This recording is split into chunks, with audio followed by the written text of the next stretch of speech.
And this is really a key that I don't think most participants grasp. This is where we do spend some time with our plan sponsors and educating. Welcome to the Live Greater View, a financial planning podcast produced by VLP Financial Advisors that discusses life, money, and perspective. We help clients live their best life at every stage through our VLP Live Greater partnership process. Thank you for tuning in. All right, Rich, we got a interesting episode today. We thought this was something that really deserved us covering, in more detail here, and that is target date funds. These funds have become the default investment in a lot of 401k plans, and it's gotten to the point where there's so many nuances that we thought it'd be time well spent to walk through our thoughts on this. Yeah, absolutely. And I think the even bigger part is the misconceptions and how much most participants don't understand what they own, how the breakdown is. And each one of them has a little bit different flavor. So it's really kind of interesting to see, to kind of know what you have and how it might align or not align with where you want to potentially go. Yeah, and it's one of those things where it's a simple tool, and we'll unpack more of this, but it really just paints everything with such a broad brush. And obviously over the years, we've gotten so much experience in working with different providers, really making sure that they either fit into a plan or in some cases they don't fit into the plan. So there's a lot of nuance there. So why don't we start off by talking about really just the basics of what a target date fund is, some of the more significant points around that, and then we'll build from there. Yeah, absolutely. So one of the biggest things you're going to see when you get that target date fund is there's actually going to be a date associated with it, right? And this is probably where some of the misconception comes initially is clients or participants see this fund. What is the 2045 fund? What does that mean? What's a 2050? If they go as far on the page to see what the returns are, why am I not in this fund? Depending on if equities are doing well or not. Right. But really, it's how these are designed is they have this date associated with them. So if, for example, you're going to be 65 roughly around the year 2045, the plan is going to default you into this target date fund. So what it's going to do is going to look for that date closest to your 65th birthday. And most plans are going to have funds in increments of 5 years. So if you're going to be 65 in 2048, you're likely going to be in the 2050 fund. And what this does or indicates is how aggressive you're going to be and when this will continue to get more conservative, and likely most of the time it'll be at that date. And we'll talk a little bit later, we'll kind of unpack how not all funds are equal. Sure. And so we'll talk a little bit about how that there's a certain glide path, and those can vary by the different providers. Sure. So just to set the table, so if you have a client that says, hey, I'm in XX target date fund for 2025, that's going to be the most conservative vintage. And then if somebody's in the 2060 or even 2065 or out that far, now that's typically going to be the more aggressive vintage. Absolutely. So again, that's going to kind of line up. And what that date is looking at is when are they going to be anticipating retiring and potentially using these investments. Some plans will also have what's called the income fund. They'll naturally roll from that 2020, 25, depending on when they hit that date, to that income fund. We do tend to see that, the 2025 doesn't just roll over or when you hit it that year. They will tend to linger for maybe some 5 to 10 years also. Yeah, they'll give you a little bit of leeway, and obviously that changes from fund company to fund company too. Yep. So with that being said, we have the basics as far as how the time frames match up. I thought it would be good for us to spend a couple of minutes talking about the differences between fund families and how some of them are actually actively managed and then how some of them are passively managed. Yeah, and this really comes down to the fund family itself, right? If, we all know Vanguard is very big proponent of indexing. Mm-hmm. So if you're going to be in that type of fund, you're likely going to have more of a passive approach. Some fund companies will have a mix between that active passive. You'll see that most likely in the Fidelity line. And then there's some that are all active. So let's talk, Chris, maybe you can unpack and talk about what does that mean when we talk about active versus passive? And this really comes down to the fund family style and the underlying funds. Sure. So just to spend a couple of minutes covering that. So if you have an active target date family, that means that there is actually a professional investment company underneath the hood picking what is being bought, what is being sold. That happens on both the equity and the bond side. That is something that, can add value over time in certain markets, or in some markets that's actually a detriment. That's really, changes from year to year and cycle to cycle. Then there's the passive target date fund families. There's quite a few of them now. And essentially the biggest difference there is instead of having somebody actively manage what's underneath the hood, they actually just have to make sure that those investments track a specific benchmark. So there are instances where that's a good thing. There are instances where that's a bad thing. What's important is, really what your company uses, how that fits into your overall planning. And then, of course, use some judgment along with your advisor of what sort of environment we're heading into to whether one or the other makes sense. Yeah. And the other thing, this also will impact fees, right? You'll tend to see active target date funds are a little bit more expensive than the passive because, again, if they're just tracking indexes, one could be, depending on the time frame, better than the other, but it really does come back to what that time horizon is with the participant and what their comfort level is. And we'll kind of touch later on how these might be great tools in the accumulation phase, but something to consider when you're no longer in that phase. Sure. And from a fund flow perspective, because there's that debate in our industry, hey, which is better, active or passive? And a lot of advisors are slowly but surely moving to the camp, well, you probably need both. Yep. From a fund flow perspective, blended target date funds are actually starting to take on a lot more market share. And these are target dates where they do have an active and passive component, and they just try to get you the best of both worlds. Yeah, and that's really been a dramatic change when the DOL really came out and started requiring qualified default investment options.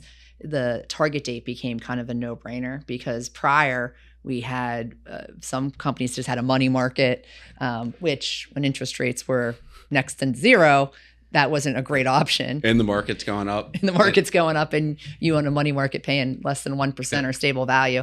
And then other options would be these blended. But again, if you were 25 and you have a portfolio of 50% bonds, probably not a good alignment. So the target dates have really taken off in every plan we have. And most plans you're going to encounter, everybody's going to have a target date as a QDIA. Right. And we talked about the differences with active versus passive. Let's spend a couple of minutes talking about the differences in what's referred to as the glide path among fund families. That's something that's really important and something that distinguishes one target date family versus another. Yeah. And this is really a key that I don't think most participants grasp. This is where we do spend some time with our plan sponsors and educating certainly our participants on what the differences are. Because when you have the two retirement glide path, what that means is, I tell participants when we're having this conversation is, it's, the further away from retirement, the more aggressive it's going to be, right? And as you get closer, it's going to become more conservative. I almost call it the Ron Cove investing, set it and forget it. But what happens is, let's say, again, if this is lining up with your 65th birthday, well, not everybody retires at 65. Okay. And if it just it gets really conservative at 65, what if you live 30 years? Yep. Then you may potentially be more conservative than you should be, and you're not keeping up with inflation. So, we do have some of these target dates go to retirement. Some go through retirement. What's that mean? Well, they continue to get, again, all of them are going to get more conservative as you get closer to the date. But instead of being maybe 50-50 or even 70% bonds, 30% equity, they'll continue to be a little bit more aggressive, and they'll glide down through retirement. In that path, depending again on the participant, could be, a better option. Yeah. And that's something where, if we look at longer dated target date funds, say the vintages that are 2050 and beyond, they all look very similar. They're all going to be equity heavy. And then obviously on the conservative end, they're all, always going to be more conservative and more fixed income heavy. That middle ground, say plus or minus 10 to 15 years from retirement, that's where we see drastic differences in how much some of these fund families hold in stocks versus bonds. So that's where we obviously look underneath the hood with clients, look at their overall plan and determine, well, of this target date series, which vintage makes the most sense for you to own. If we're going to go that route, that fits into your overall planning. So again, plus or minus 10 years, that's where you really need to, see what's going on underneath the hood. Yeah. And I would also, another thing I'd point out is, we're more likely to see people who switch jobs. And a lot of times we'll have them come in and they want to be more aggressive for this one. Maybe they're a career changer, whatever the scenario is. That's also something they got to consider because If you're closer to retirement, maybe, we've had participants who have a pension. They left a job. They're just doing something for, they want to stay busy, or hey, I want to be more aggressive with this. Then we really want to talk to them about, hey, is the target date even the right option? Yeah. And that again, just emphasizes the point, the importance of planning and the point of just going through the whole, the whole picture with clients. So with that being said, we've worked with many different providers over the years. There's pros and cons to each. Why don't we spend a little bit of time talking about some of the nuances on the stock and bond side that we've seen over the years and how that's changed over time versus different market environments that we've seen? Yeah, and you're going to see, so this is, again, looking under the hood, right? And understanding what your target date holds, who is running the behind the scenes. Is it actively managed? Are the underlying funds actively managed? Or is this passive and they're just kind of managing an allocation? These can all have implications on how you're going to perform in certain markets. And as far as the equity side of things in the target date, this is where you're going to pick up hopefully your long-term returns. But again, depending on how conservative this glide path gets and how quickly, that can have implications. And, the active versus passive is certainly going to play into the part. When you look at the bond side of things, interesting side, this is where a lot of the target dates can have some concerns, because one of the things we'll see sometimes in the specific fund families is they may be funds that are not their top funds, right? And so again, if you have a specific fund family and you can see, wow, this fund owns all these different positions. Maybe they have 25 different underlying positions under that hood, but some of those funds aren't necessarily rated as high as some of the others. Yeah, and on the stock side, something that we look at over the years is, well, one, what are the different exposures? Some of the different levers to pull that come to mind. One would be, what size companies do they own?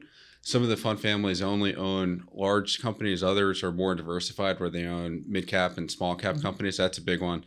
And then another big one that has really played a role over the last, let's say, 5 to 6 years is, how much do they own in domestic markets versus how much do they own in international markets? That's something where active fund families have been able to add a lot of value. Just the fact that the U.S. has done that much better than overseas markets up until this point. We'll see, obviously what happens from here. But those are the nuances where, again, at face value, you look at an equity allocation can be very different from one family to the other.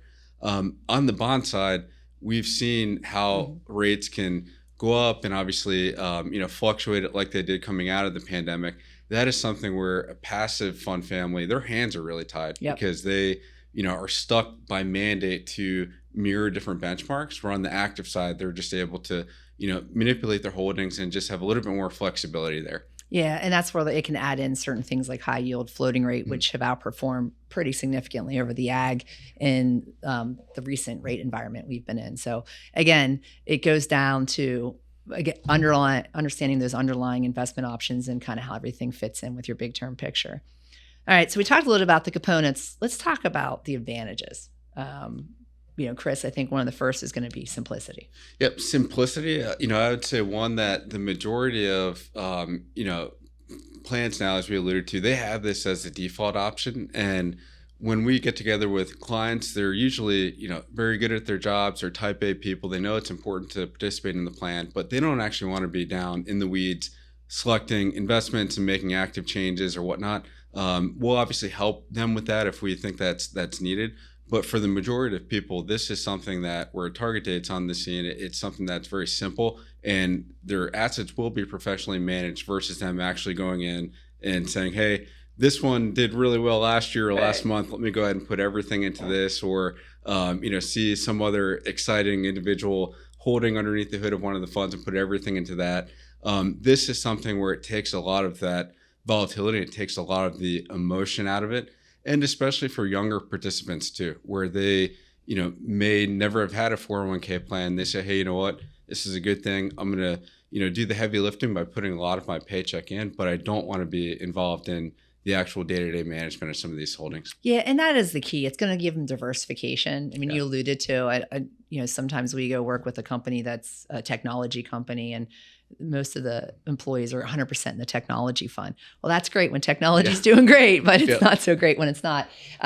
So again, it does add that diversification, and as you allude to, that professional management kind of gives it that flavor of, we often have that conversation and say, look, if you're not going to look at it, make adjustments, the time and interest, this is a great place to start. Right. And emotionally too, that's actually been, seen in a lot of different industry studies over the years, is if you have your money spread across all of these different holdings, when the market moves, that's going to affect, different, portions of your account. Target date series, obviously it's going to be more diversified and it's going to damper a lot of those fluctuations. So if you look at fund flows, when things get choppy in the market, typically target dates experience a lot less volatility, both on the portfolio side and flow side. Yeah, because you don't have to. You're like, well, it's diversified. You don't live with that. Man, I put everything into this fund and just went down 40%. Right. Yeah. Should I be making a change? Sure. So the other piece from a planning perspective that I think we should spend a couple of minutes talking about is just how target dates really fit what we refer to as the accumulation phase versus some of the other phases that we work with clients in. Yeah, and I think it's important to start with the fact that 401ks were always designed for accumulation. They were not built for distribution, right? For providing income. That's why a lot of times you can see a 401k, you're not allowed to, have your dividends interest paid to cash. You can't, when you call up, you can't say, hey, I want to take my distribution and say, take it from this fund because it's up. They're just not built that way. They're built for employees and companies to provide an opportunity for people to save for retirement and grow.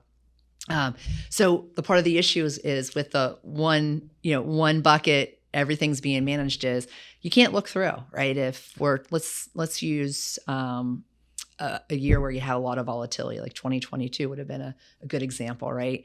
Where pretty much everything across the window is down, whether it was bonds, stocks, international, US, you name it. Most of it had a negative. But there were some positions and areas of the market like value that helped way more significantly than growth did.